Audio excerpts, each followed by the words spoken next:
Going back to boxed wine, I don't see Penfolds putting Grange into boxed wine. Sure. I mean, I don't see I'll tell you what my problem with boxed wine is. Sure. The bag that it's in, because it's in a bag and box, is a petrochemical. And I don't want, for the same reason I don't want to use the synthetic cork. Anything that I'm going to lay down for the next 15 years, I don't want that petrochemical leaching in. Sure. I think that's a very valid point. And I don't think that the top producers, Chateau Latour and Caymus and Pet Grange, I don't think will ever go into, boxed wine. So I understand. I mean, this, again, it's really the same debate of the screw top, right? I mean, Plum Jack, if you're familiar with wine, which is very premium. Yeah. I mean, Plum Jack, whether you think it's great or not, it's got great scores, it's expensive stuff.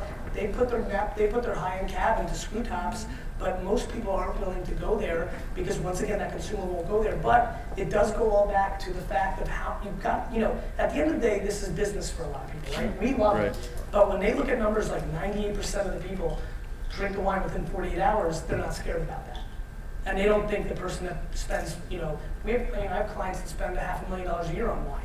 They're never going to buy wine in a box. But I'm not one of those clients. But listen, there's a lot of people who spend, if somebody spends $10,000 a year, $5,000 a year, they're very serious into wine, and that consumer is not going to normally, especially if they're putting wines away. Boxes stored in a wine room isn't as romantic. So I don't see that happening anytime soon. And you're right. I mean, there could be some long-term things there. I just don't. I'm with you. I don't see that ever happening. But if it's within 2 to 3 days, buy the box. Well, I mean, the problem with buy the box right now is that 99% of the wines in the market that are in the box are awful. Yeah. And so, and the people that buy box wine because they say to themselves, well, I like wine, but I don't taste the difference, so this is a better deal to me.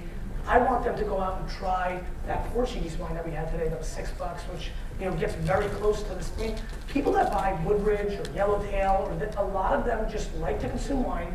They don't want to hear all my mumbo jumbo of the terroir and the vineyards. I get all that.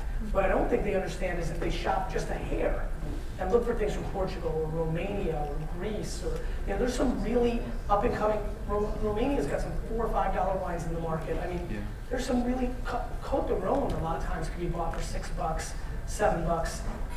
When the euro and the dollar match up one day, if ever, I mean, it blows my mind when I think about the wines that we sell for $6 or $7 now that could conceivably, with a deal, be $4.99. We just bought a wine from, Southwest France.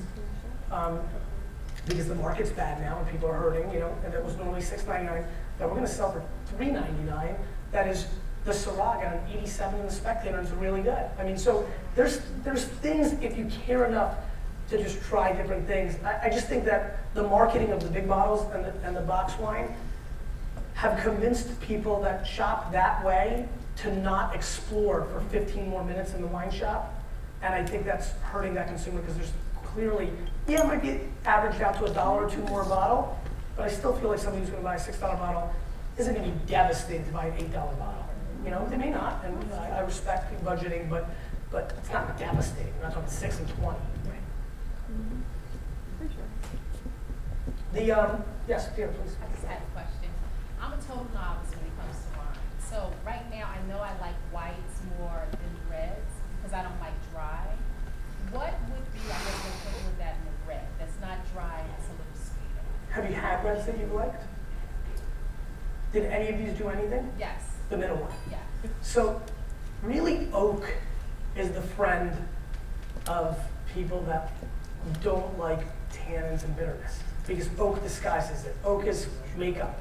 What becomes funny though is you start off by liking oaked red wines, and then eventually as your palate evolves, it starts becoming too much. It's almost like eating dessert every meal, right? It's like, think about when you were a kid. You ate like 6 things. Like my brother AJ, from 5 to 7, would not put anything in his mouth that was not a McDonald's chicken nugget. And there's a lot of kids like that. Your palate evolves. And now he eats like escargot and foie gras and like all this crazy stuff, and your palate evolves. And so here's what I would tell you. And people, if you're really kind of intrigued by expanding your palate, you just gotta taste new things. And I'm convinced that if you drank red wine every day, But if you went out and said, okay, I know I like whites, but I want to learn, I'm fascinated by this, you know, I'll take the risk of not liking it. If you did that for 1 year with red wines, you'd be shocked. First of all, it's like push-ups. If you want to like red wine, you just keep drinking it, you're gonna get used to the bitterness and you're gonna like it. I mean, it's fundamentally true. I mean, almost everybody's gone down the pink to white to red route. And I mean, I see a lot of people shaking their heads because they remember right now. They're sitting in their chair saying, I remember when I drank white wine, I was like, I'm never gonna like red wine. But their husband or their wife drank it, or a party, or they got stuck and they had to, and slowly but surely, they got there. And the reason we gravitate towards the red wines is ultimately, they just have more things going on, and they interest our palate so much more. That being said, of all the people that are considered wine experts out there, I am on the heavy towards being a white wine fan. I think white wines are grossly underrated. If you talk to anybody who's very serious about wine, they'll tell you Riesling is the most complex and interesting grape in the world. And you know, a lot of people like Riesling at first because it's sweeter. The Rieslings we're kind of referring to are very bone dry. Very bone dry. Like somebody stuck razor blades in your mouth.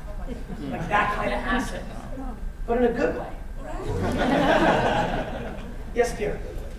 I've had allergies to American oak, and I find that when you drink the wine, and most of Europeans that use the French oak, plus there's a nicer taste. It's a mellow taste in your mouth. I think you're anti-American. I'm just kidding. I'm joking.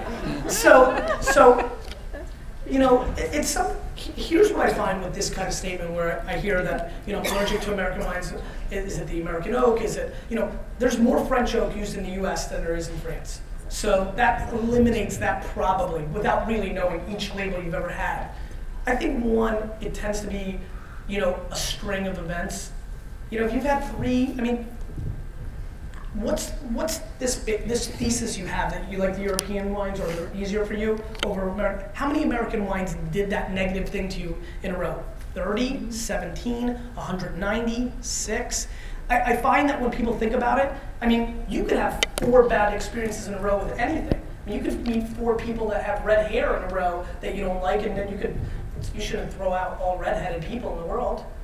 You know, so I really think that it's probably very random. There's no different, you know, a lot of people think it's a sulfite issue. Everybody's always like, oh, I like the European wines because they don't put sulfites in them. The stuff they do over there is better. I mean, or you hear that I liked it there because there's no sulfites, but when they ship it to us, there are. These are all massive myths in the wine industry. I think you probably just had better wines. For, you know, that would be my guess. It's quite true because it was when we were first married that we were trying the ones that I did. Right, so the ones that you spent $6 on stunk, and the ones that were 35 were awesome. Let me think about that. Yeah, I would give a couple more California. And you know what? I'll give you, if you like European wines or your palate's formed that way, I would say if you haven't had Washington State red wines, especially from a place called Walla Walla, I would highly recommend it. The quality in Walla, by the way, for kicks and giggles, if you, a lot of people are going now to Napa and Sonoma on trips. If you really want to do a far more interesting trip, it's funny, this is where I have to be careful. Normally I make fun of Napa as being Disney World, like, you know, so I won't say that. But the fact of the matter is this, you get a very different experience in Walla Walla because there's far less tourism. You almost always meet the winemaker owner. You know, you play with the dog and they cook you food instead of charging you $12 for a quarter-ounce sample in Napa. So give a lot of thought to Washington State as your next wine trip, or Oregon if you're a Pinot Noir fan.